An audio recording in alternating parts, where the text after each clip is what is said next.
Don't check the stocks. Whatever you do, don't look at your stocks. It'll just make you sad. But it's probably temporary, so I wouldn't worry about it yet. All right, let's call up your comments and then we're going to get busy.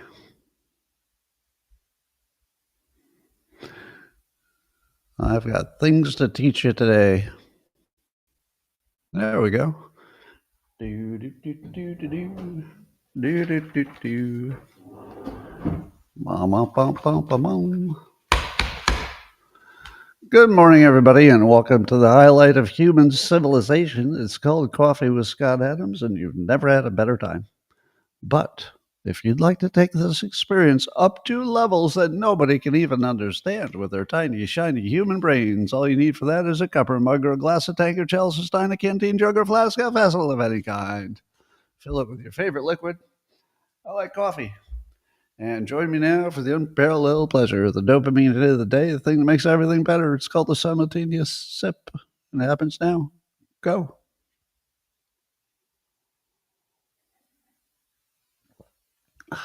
Do you feel better now? You should. Well, ladies and gentlemen, let me tell you a little thing about what's going on with me right now. I'm officially disabled. I got my wheelchair here, and I can barely walk. So for the last 3 months, I've had this insane leg-related pain. So I'm in pretty bad shape. And if I scream during this this broadcast, it won't be that unusual because I spend half of the day screaming in pain. It's been about 3 months now.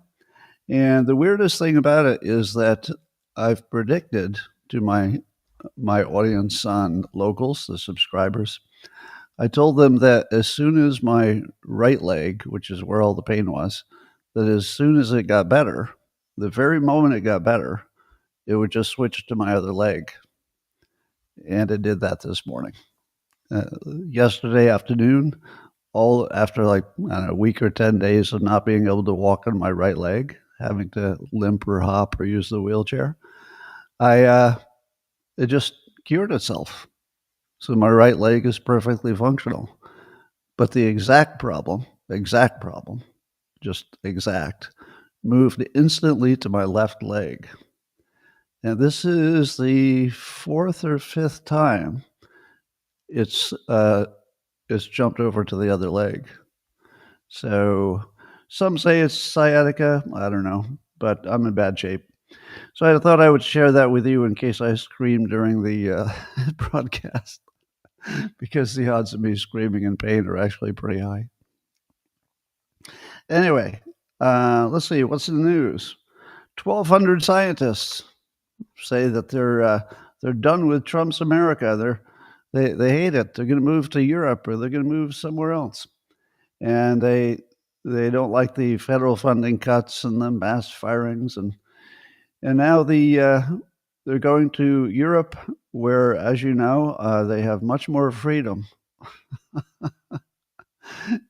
Could you imagine going from America to Europe because you're seeking freedom? I don't know. But I did a little query on Grok to find out, is 1,200 research scientists a lot? Turns out there's close to 2 million of them in the United States. 2 million research scientists. So 1,200 would be 0.0006 of the 2 million. Do you suspect that the finest research scientists are the ones that are going to Europe? I don't. Do you suspect that the 1,200 who say they're going to Europe, some say they're going to Canada, are really going to do it? I doubt it. Because if the reason they want to go somewhere is that they lost funding, is an American research scientist going to get more funding in Europe? I mean, maybe. I don't know about how that works, but none of that seems like a good idea. So maybe there's something wrong with U.S. research scientists.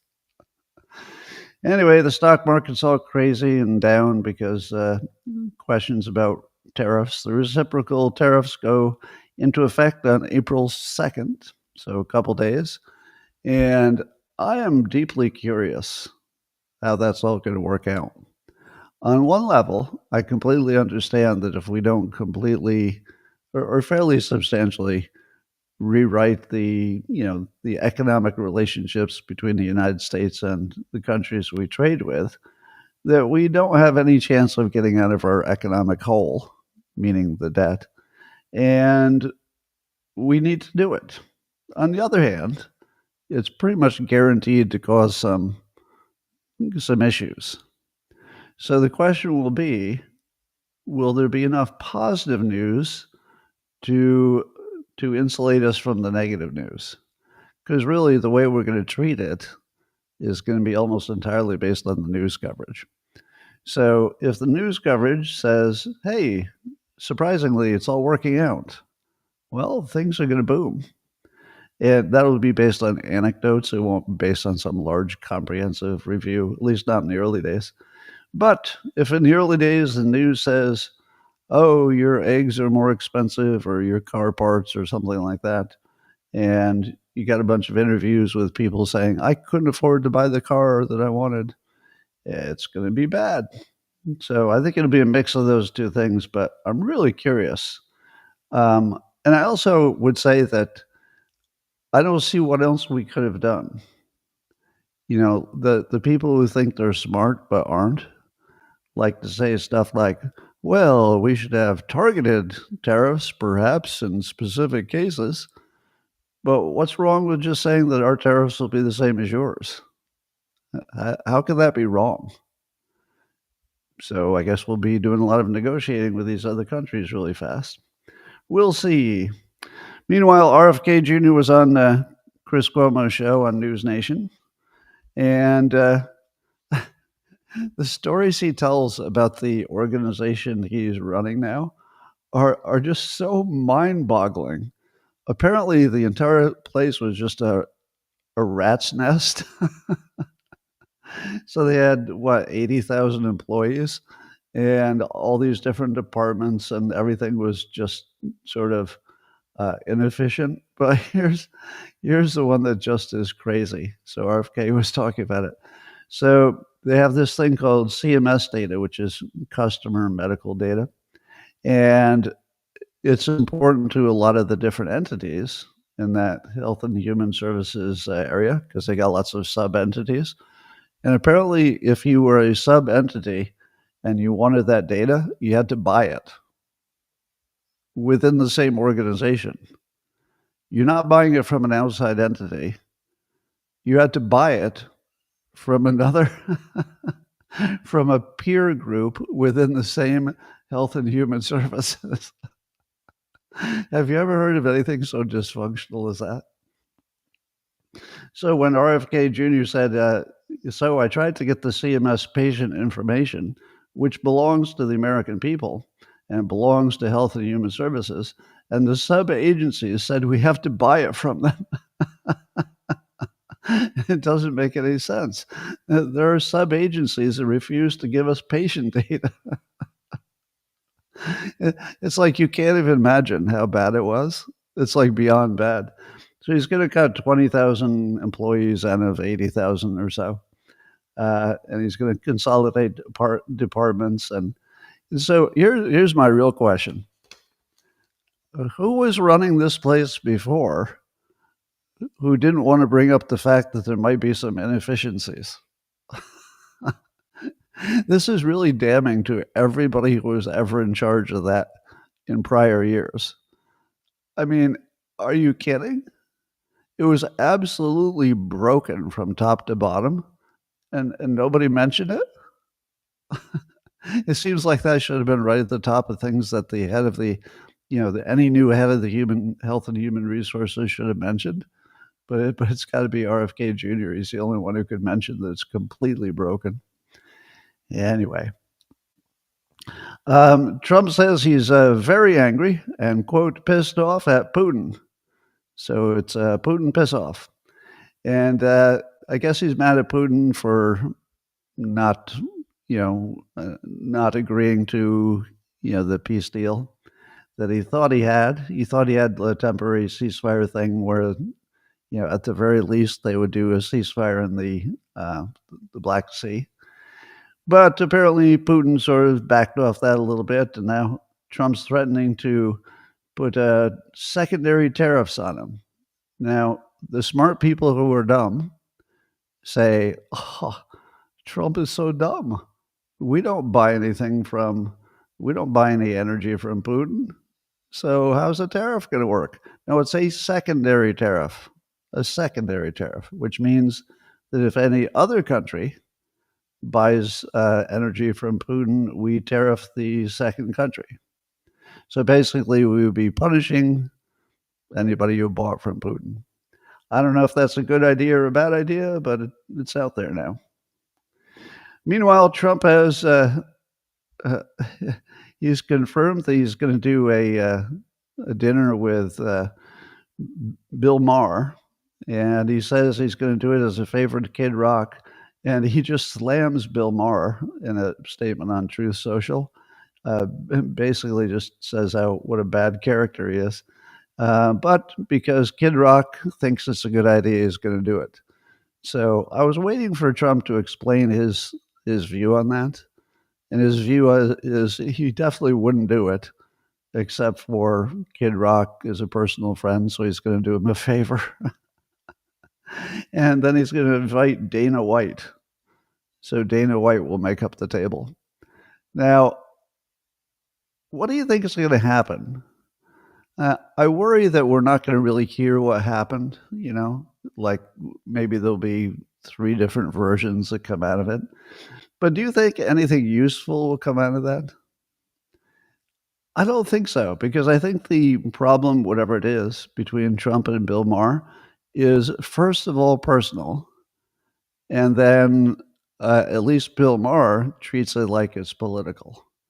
So if the problem is personal, because I think they had a gripe long before Trump ran for president, if it's personal, this is going to be quite the it's going to be quite the dinner.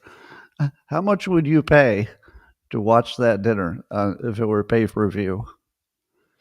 I would pay $100 because there's nothing on TV and the movies all suck. So there's almost nothing you can watch on the screen except social media stuff. So if I can just have really good microphones and cameras that showed everybody's faces and that, I would pay more than the average person because I'm more interested. I think a good market rate for that would be probably $20 to $50 pay-per-view. I would absolutely watch that conversation. I think it's going to be fascinating. So I'm all for it. I'm not expecting it to change the world, but hey, you never know. You heard of this before, the Gateway pundits writing about it today, that you know how you always watch the White House press briefings and you see all the same left-leaning journalists seem to be all in the front, and you wonder, why did they always get to be in the front? Like, who makes the rule? I always thought it was the White House. I thought the White House decided who was where, and that they just sort of put the ones who had a lot of tenure in the front. And so that would be, stuff like, the basic networks and stuff. But it turns out that the seating was determined by something called the White House Correspondents Association, which, as you might imagine, is a left-leaning organization. So they put all the left-leaning people in the front. Now, does that sound like a good idea to you? That the press itself decides that the left-leaning people exclusively get the good seats? No, it's a terrible idea. So the White House has decided that they are now in charge of the seating chart, which means that some of your favorite podcasts and independent journalists might be up front. And boy, will that be fun. Can you imagine Mike Cernovich in the front row? or Alex Jones, front row. I have no idea, which individuals are on the list, but man, that's going to get good. That's going to get good. So Trump continues to tease about a third term. So NBC is reporting this, that one of the ways it could happen, allegedly, would be if J.D. Vance and Donald Trump could run as a ticket where J.D. Vance is the head of the ticket, but Trump is the vice president. And they run for another term. And then J.D. Vance steps down and Trump becomes president again. Now, I saw some experts saying, no, that would be totally illegal. The Constitution said, or is it the Constitution? I guess says, 2 terms. And to me, it sounds illegal. But I think Trump said, maybe it's a possibility. But he thinks he has other possibilities to run for a third term. Now, here's what's weird about this. Well, why is there not more pushback on the fact that he's literally offering to be essentially some kind of a dictator who doesn't just take 2 terms and leave? Shouldn't they be saying, he's a dictator, we knew it, he's trying to never leave office, and then just use this as their example of why he never wants to leave office? Now, of course, he would still have to win an election. So I don't believe that any of his schemes, and I'm going to call them schemes, I don't believe any of them involve no election. So the public would have to vote for his third term. And I think this is a terrible idea. But it's amazing that the Democrats are all busy with Tesla or whatever they're worried about, or DOGE. And this story doesn't really get much attention. And Trump is just saying it right out loud. Yeah, the third term. A lot of people want it. Maybe. We'll see about it. I'm interested. To me, it's a gigantic mistake. But if you wanted to give it the most positive spin, let me do that. I'm going to reach deep. All right. This is the Trump supporter positive spin. Do you know what is the bad thing about being in your second term? People think they can wait you out. So Trump is creating the possibility that you can't wait him out, that he might still be here after his term. Now that is actually a strong play in terms of persuasion and in terms of negotiating. If you remove the possibility of waiting for him to be out of office, he can negotiate much better while he's in office. So if that's what he's up to, it's brilliant. If what he's really up to is he just doesn't want to leave the job because he thinks he'll go to jail, which is a possibility, by the way. He might go to jail. He might be forced into trying to stay in office at whatever age. In my opinion, that would be too old. But he might be forced to try it just to stay out of jail. So it's complicated. I'm not in favor of him saying it because I just don't like the look of it. But I can't deny that it might help his negotiating position, and I can't deny that it might keep him out of jail. So if it were me, and I thought that would keep me out of jail, I might be looking at it pretty hard. Maybe. Anyway, you probably all know that the Wisconsin Supreme Court has a vacancy, and they've got this election on Tuesday. And if it goes the wrong way, the entire country, if not the world, could be destroyed. Elon Musk says the Wisconsin Supreme Court race, quote, might decide the future of America and Western civilization. Now, if you're like me and you hear that there's an election in Wisconsin, you probably said to yourself, well, that can't affect anything important.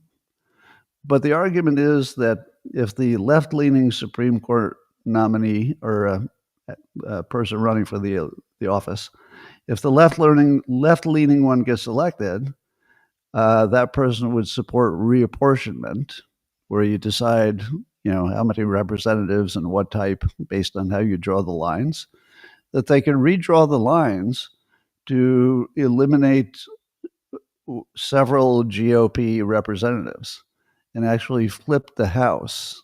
So control of the House might depend on this one tiny election in Wisconsin, which is why you saw Elon Musk go to Wisconsin.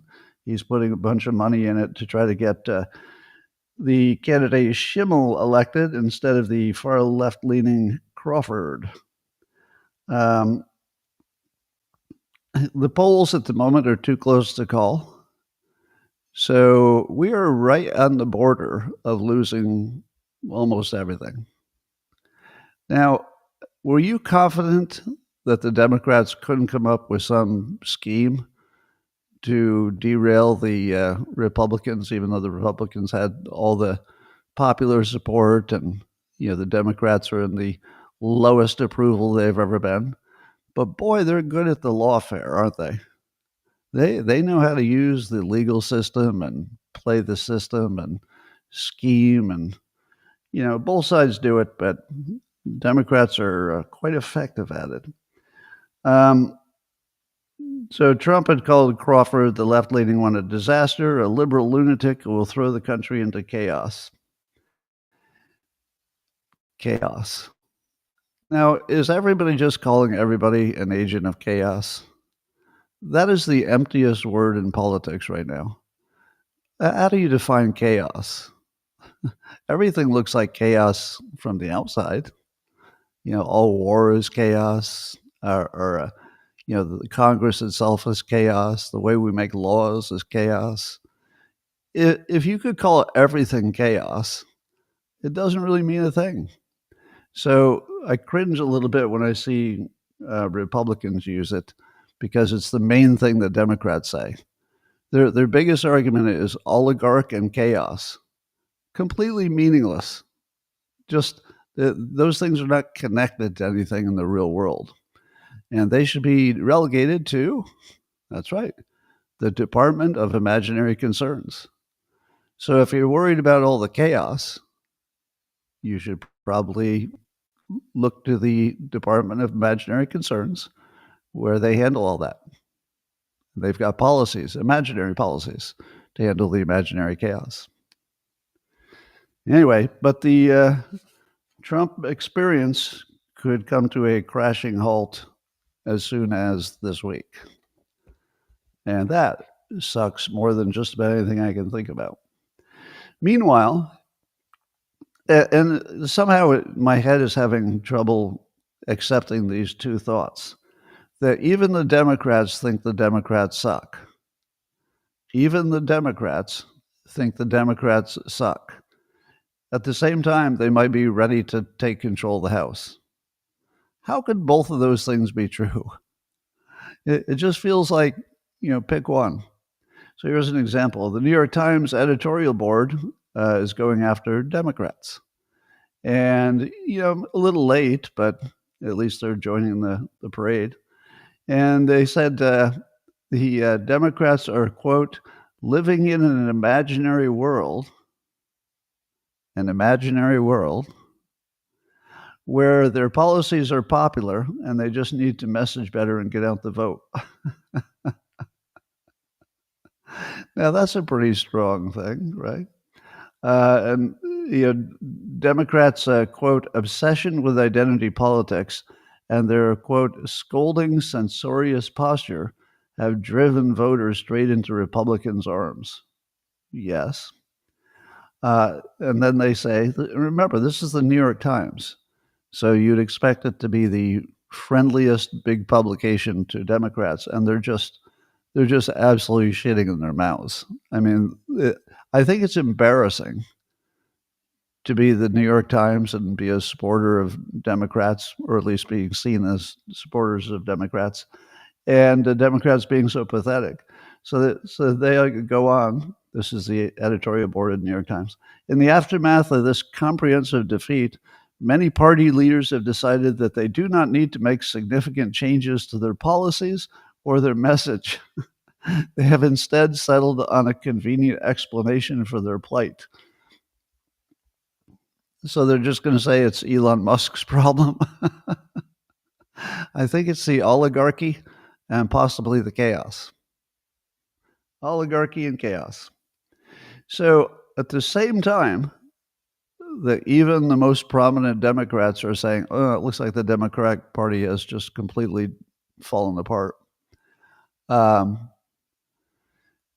They're ready to possibly take control of the House through clever means. And I hate that. But notice the New York Times used the word imaginary, an imaginary world. That's right, because the Department of Imaginary Concerns is where all the Democrat problems should go, because they're literally imaginary. They do live quite literally in an imaginary world. I was just watching one of the anti-Tesla protests, and they had some young man with a beard who was telling the crowd there are only two things they need to know. One is that Musk gets, they claimed, $8 million a day from the government or something like that. Now, he doesn't give any details, but the government doesn't give away money to something like Tesla, or I don't know, maybe it's SpaceX, I don't know, unless it's good for the government, or meaning good for the public. And then he says, but the people on Social Security will only get $65 a day, and also sort of suggesting that Musk is going to cut that number. Now, these are not related numbers. He's talking to morons. And let me be clear about this. I'm not saying that all Democrats are dumb. There are plenty of brilliant Democrats, especially the lawyers. The lawyers are pretty clever. But the protesters are morons. There's no other way around it. The protesters are morons. And they're cheering for that like they understand it. Do they understand that Musk's entire approach is to protect Social Security and Medicare payments at least their current level? And he's the only one who can do it. Because if he doesn't get the national debt under control, everybody loses everything.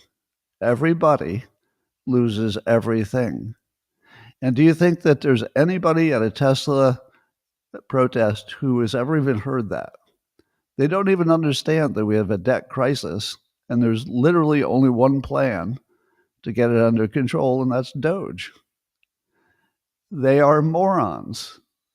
And, well, that's pretty much the whole thing. How many of you think that the government should defund NPR and put it out of business? In the comments. How many think that's a good idea? Defund NPR and put it out of business because they're too left-leaning. They're pretty much all Democrats. All right. If you think that, you have been fooled by the news. The government only funds 1% of NPR directly, and at most 3% indirectly. So let me bring you up to the smart people. There is no scenario in which the government cutting funding ends NPR. It's 1% of their funding. It wouldn't make any difference at all. Why are we even talking about it? This is a totally imaginary concern. So the imaginary problems are not just on one side. So I'm going to take the defund NPR, which I think we should, because I don't know why we're giving them 1% or 3% if you count the indirect funding. I don't know why we're doing that, so I'm in favor of cutting it. But no, NPR is not going to go anywhere. How mad are you that you didn't know that? For those of you who said, yes, cut the funding and get rid of NPR. How many of you are embarrassed right now that you thought that cutting the funding, the government funding, would make any difference at all? To me, that pisses me off. That I had to sort of, deduce that and figure it out. And I think maybe Catherine Marr might have said that at one of the hearings. But is your news serving you? Because I think your social media and your news is acting like if that funding got cut, NPR would go away. So, yeah. No, this is a complete fake story. NPR can't go away, not from government funding being caught.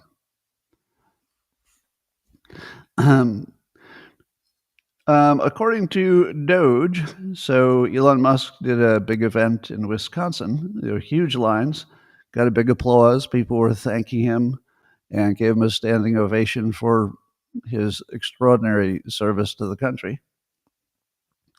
But here's what they found, that millions of non-citizens got Social Security numbers. So the claim is that from 2021, and it got bigger in subsequent years, that the Biden administration was giving illegal, well, let's say non-citizens, Social Security numbers and registering them to vote.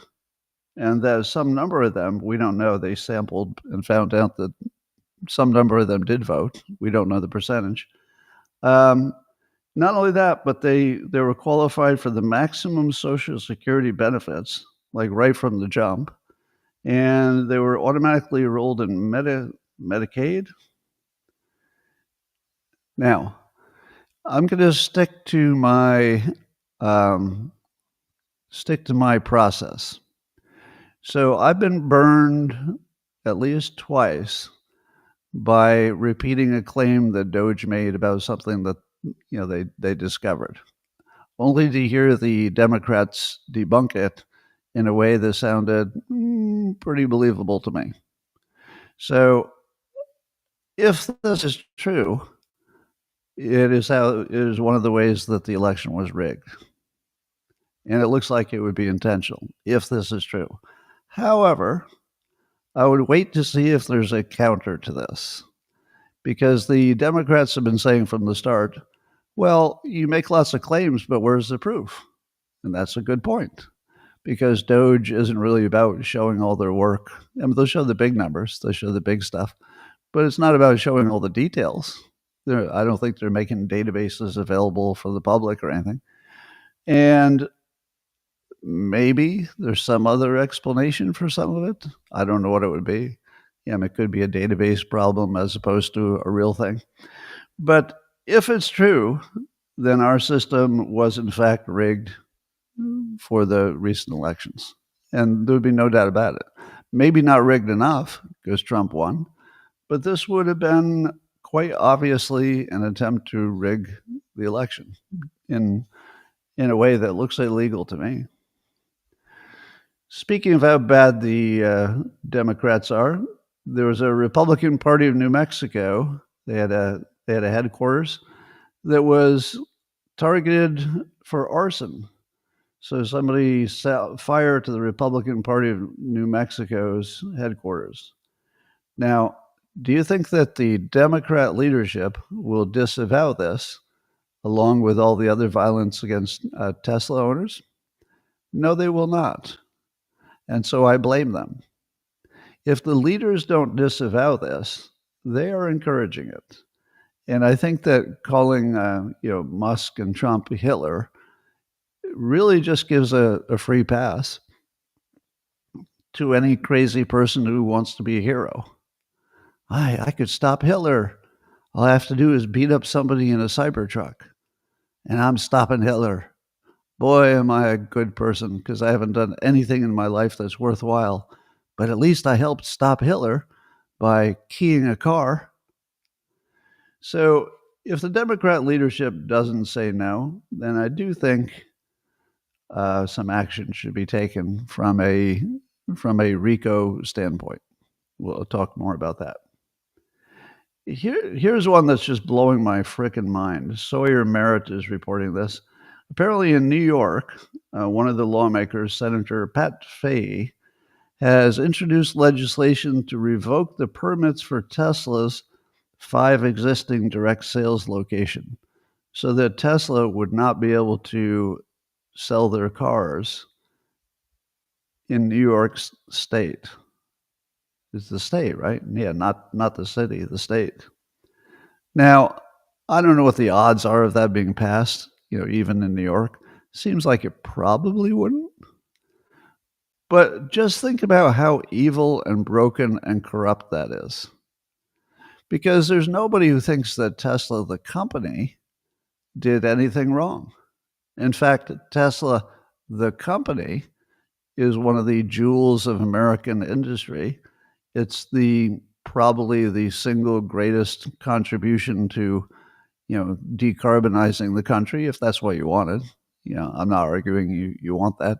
But if you did want that and you're a Democrat, you would be cutting out your own legs. And this is pure evil. Why would you even think of doing this? Well, it's because you were told that Musk and Trump are Hitler. There's two Hitlers now. It's double Hitler. And so you would do anything you could to decapitate them. So there are at least two more stories of people in Teslas who were stopped and beaten up through the window of their car. A 61-year-old woman and another gentleman, I think he was 70. And they're literally beating up senior citizens just because they have Teslas. And I think there are a bunch of other ones. Now, even in Europe, apparently in Rome, there was a facility where 17 Teslas were torched. So it's going global. Why would it go global? Why would it be happening in Rome? Now, probably that's just crazy people copying. It doesn't seem necessarily like that would have been part of the same movement, but maybe just the crazy spreads. Anyway, Elon Musk said it is time to arrest those funding the attacks. Arresting their puppets and paid foot soldiers won't stop the violence. I agree. It will not stop the violence. So who is funding it, you might ask? And the answer comes to us from a former Wall Street Journal reporter named Azra Nomani. So she was posting today that there are 24 NGOs that are funding this anti-Tesla stuff, 24 of them.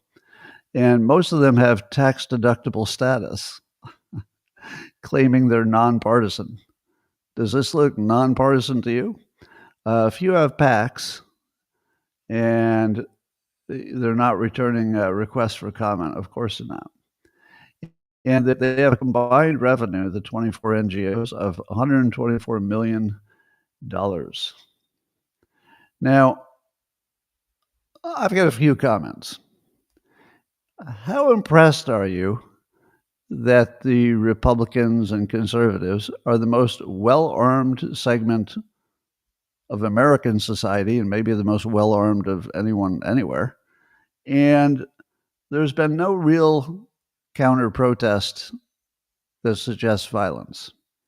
So there have been a few counter-protesters who are just having their trolling fun. It seems like they're just doing it for clicks, not really trying to stop anything. But there haven't been any well-armed people showing up to counter-protest. There haven't been any huge, muscular, fighting kind of looking people, and there are lots of them. Why is that? Now, I'm not suggesting it. I don't want to see that. It would just cause, more problems. But I'm really impressed that the political right has this much restraint. Now, there would be a time when I would say, well, they're just not brave, or they're not committed.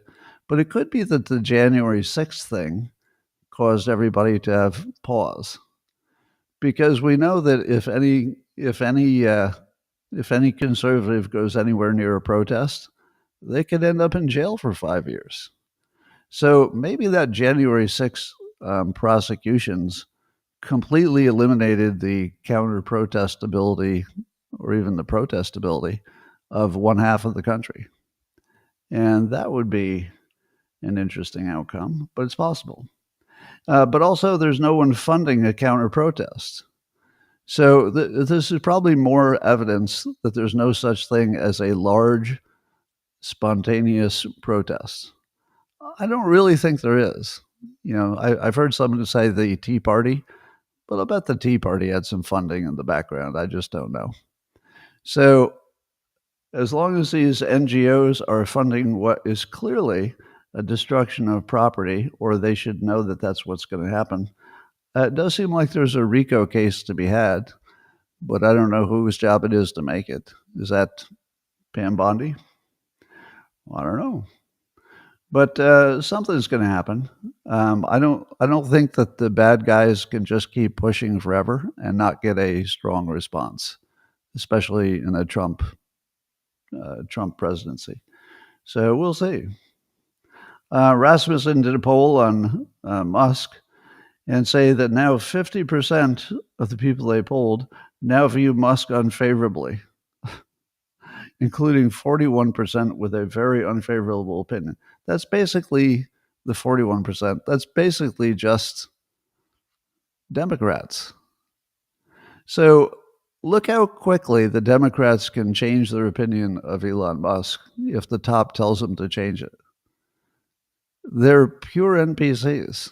They were just told to change their mind, and they did. And they'll just forget everything he's doing for the country. Imagine being in his head. Imagine being Elon Musk. You're the richest person in the world, and the first thing you have to worry about is that money will become useless.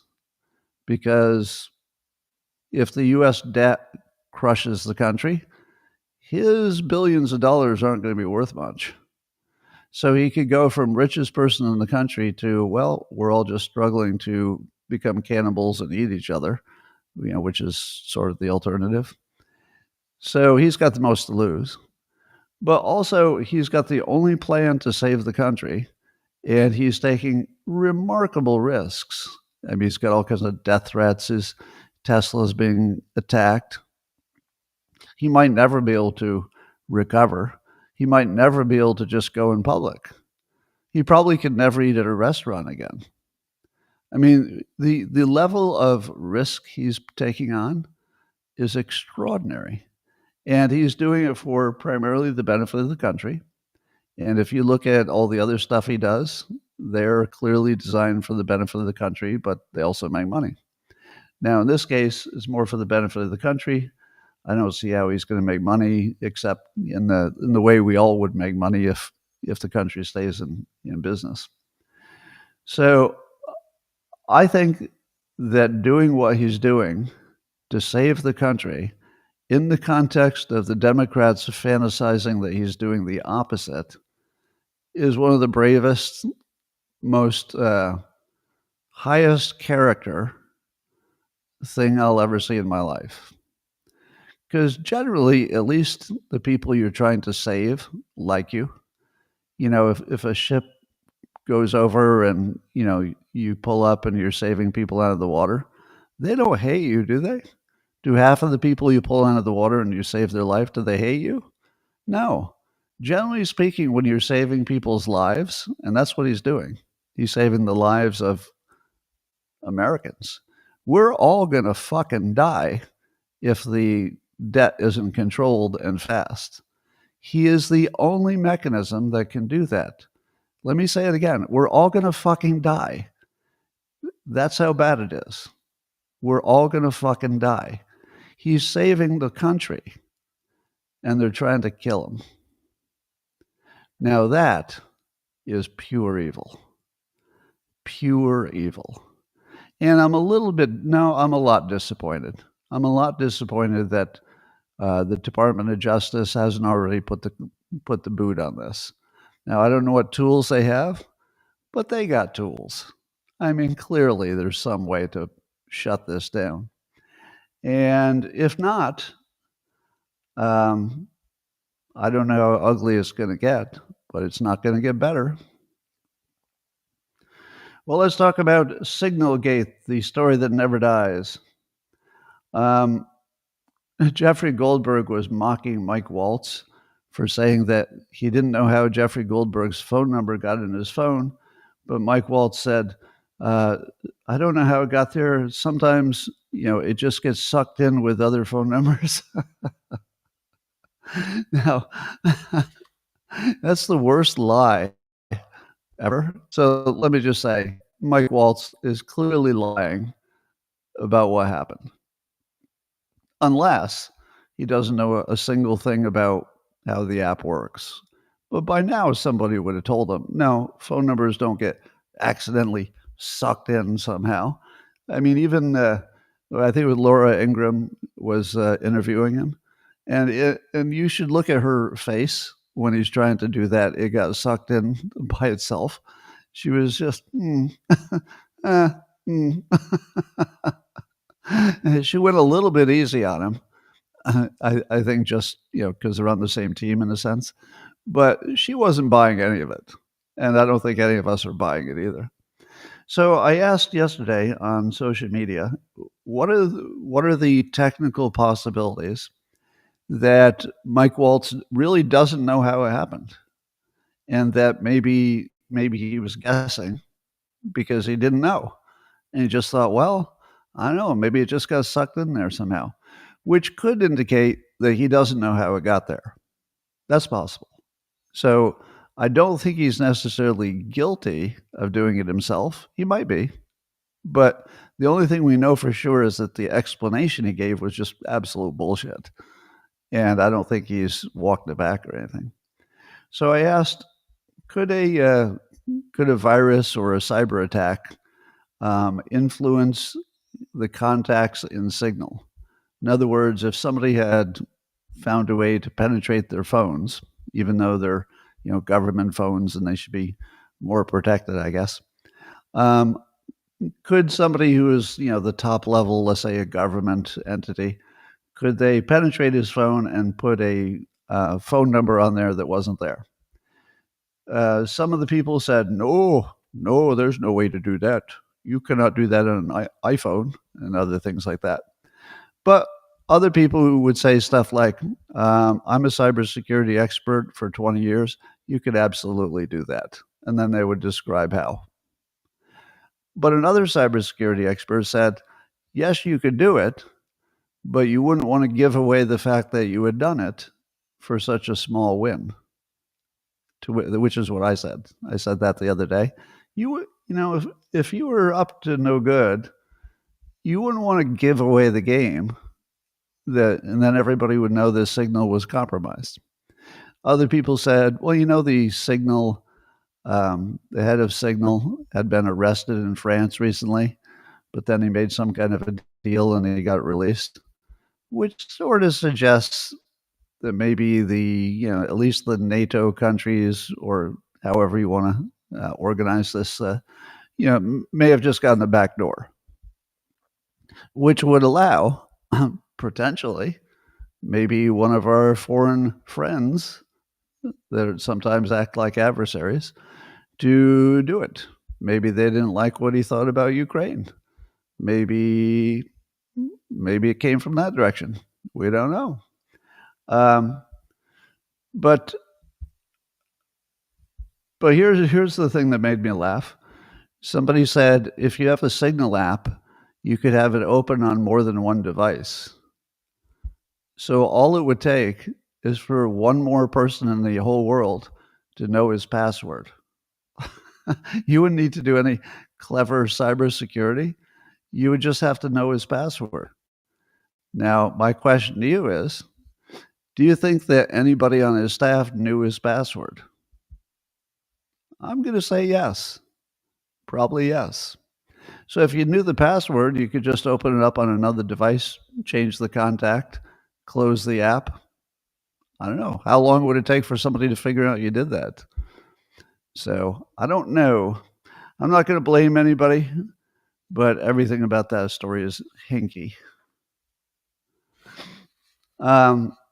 Well, you probably have heard the story by now that in France, Marine Le Pen, who was favored to become the next president, are they presidents or prime ministers? I'm so dumb I don't even know that.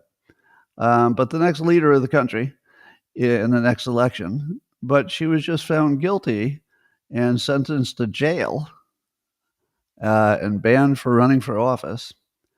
Says the court, the Wall Street Journal reports that the court ruled that Le Pen and other members of the party illegally used millions of euros in European Union funding that was earmarked for assistance helping lawmakers in the European Parliament with their work. But instead, judges said, Le Pen and her lawmakers used the money to pay party staffers, that would be people on their own staff, or in her own party, who weren't involved in working for the parliament. So the funding was diverted to another use. But Le Pen's argument was that it was appropriate to move that funding or to use it for that purpose because the assistants were political aides and not direct employees of the European Parliament. Now, I don't really understand that defense, but it kind of looks to me a little lawfare-ish, doesn't it? Have you noticed that with the Trump lawfare, when you heard what the charges were, you would say, "Really? Can you explain that again?" Like, that's not like I understand murder and I understand theft and I understand most crimes, but why do I not understand these 34 felonies that don't make any sense? And, what is this with E. Jean Carroll and how do you turn that into something? And, they all have that quality where you go to yourself, huh, really? And even if this funding were used incorrectly, wouldn't that be more, at least in the United States, wouldn't it be a civil case? Wouldn't you sue her and say, hey, give us back our European Union money that you used in the wrong way? Why isn't it even a crime as opposed to a civil disagreement where the courts decide who gets the money? So it looks very suspicious. Now let's put it in context, as Mike Benz helps us do. Apparently, as you know, she's not the first populist leader who has been taken out by lawfare. As Benz points out, it's Marine Le Pen in France, Bolsonaro in Brazil, Imran Khan in Pakistan, Matteo Salvini in Italy, and Donald Trump in America, and Georgescu in Romania. All coincidentally got taken out by lawfare, all coincidentally populists. Do you see the pattern? Populists just get taken out by suspicious lawfare. Now, I don't know how many of them were guilty, and how many of them were just doing what everybody does all the time, and they just figured out a way to lawfare it. But that's pretty creepy and terrible. Now, Le Pen will be challenging, so she'll be challenging in a higher court, I guess. So we'll see how that goes. But, oh, my God. Meanwhile, Eric Abinanti is summarizing for us one of the authors of Abundance, that book that says that if Democrats could act more like Republicans, they might succeed. That's not what the book says. That's my humorous summary of it, which isn't too far off. But Derek Thompson was one of the two authors with Ezra Klein. But here's what he says. Just listen to this. Something has happened in the last 50 years of liberalism. The rules that we wrote in the 60s to protect the environment have created strictures and rules that keep us from building the things we need in the 2020s, like housing and energy. When you give that power at the local level, he has the ability to stop development entirely. And that's really what we've seen in so many areas that are governed by liberals. And then he says the 5 states with the highest rates of homelessness are all governed by Democrats. Every single time he adds 10% vote share of progressives, the number of housing permits declines by 30%. So as an area becomes more liberal, it permits fewer homes. Now, this is, one anecdote of many. So basically, the liberals are all about restricting things. Don't do this, don't do that. At the same time that they need things. They need energy, they need affordable homes. So they're completely self-immolating. The Democrats are filled with idiots, honestly. They're just a lot of idiots who can't tell that there's some kind of a connection between all of these restrictions and the fact that they can't get anything built. So I do think, I'll say it again, that the authors of Abundance have done quite a good service in trying to wake up the Democrats to, get rid of regulations that are unnecessary. like Republicans. So maybe if they become more like Republicans, we'll have something. Meanwhile, Trump is mad at Zelensky for backing out of the mineral deal. Did I predict that Zelensky would not accept the mineral deal? I think I did, right? Because I don't think Putin or Zelensky are going to accept any deal about anything. I think they will say that they're going to do it, and then as soon as our negotiators walk out the door, they're going to do a press event and say, "Well, we can't really do that, but if you added a bunch of things to the deal that we want and you don't want, then we might do a deal." So that's why Trump is mad at Putin, and now he's mad at Zelensky for trying to back out of the mineral deal. And he said, Zelensky, I see he's trying to back out of the rare earth mineral deal, and if he does that, he's got big problems. We made a deal on rare earth, and now he's saying, I want to renegotiate. But I do wonder if the negotiators are maybe making agreements that couldn't be accepted by the bosses. So there might be a little bit of the fact that Zelensky isn't in the negotiations. Something's just happening without him. So he's just going to kill everything that he wasn't involved with. Anyway, meanwhile, Trump says he's going to bomb Iran if they don't accept a new nuclear deal, and he gave them 2 months. Now, this is a problem because Trump doesn't bluff. And he just said he'll bomb Iran if they don't accept a new nuclear deal. And they're never going to accept a new nuclear deal. So did he just basically tell us in 2 months he's going to bomb Iran? Because that's what it sounds like to me. Do you think that they could bomb Iran enough that it would once and for all get rid of their nuclear program? I can't imagine how deep, in the mountain they've tunneled to protect that stuff. But even our biggest bunker busters, would we know exactly where all the places are that we need to hit? How long would it take them to just reconstitute it if we even took it down completely, which seems unlikely? I'm not really seeing this as being a winning play, unless Iran goes for it as, they're just worried that it's going to happen. Now, they should be worried that it's going to happen because, like I say, Trump isn't big on bluffing. He probably plans to bomb. But that's going to open up the question of whether the United States is just doing Israel's bidding to bomb all of their enemies. And I have to say, it would look a lot like that.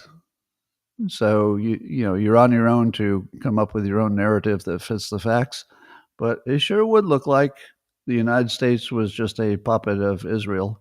And at least that's how people would interpret it. So, again, you can make an argument that it's in the U.S. best interest as well, or that we're protecting an ally, or that we're just making sure that part of the world doesn't become more of a hellhole than it already is. So you can make an argument either way, but you know that at least half the country is going to say, did Israel just get us into a terrible war? So if Trump's not bluffing on that, things are going to get real spicy in about 2 months. Anyway, and Iran's supreme leader said if the U.S. did that we would receive a strong reciprocal blow, which is probably not nearly as fun as it sounds. All right, ladies and gentlemen, that's all I've got for you today. I'm going to go back to my limping around. And I'm going to say a few private words to the people on Locals, subscribers. Thanks for joining if you're on X or YouTube or Rumble. And Locals coming at you in 30 seconds privately.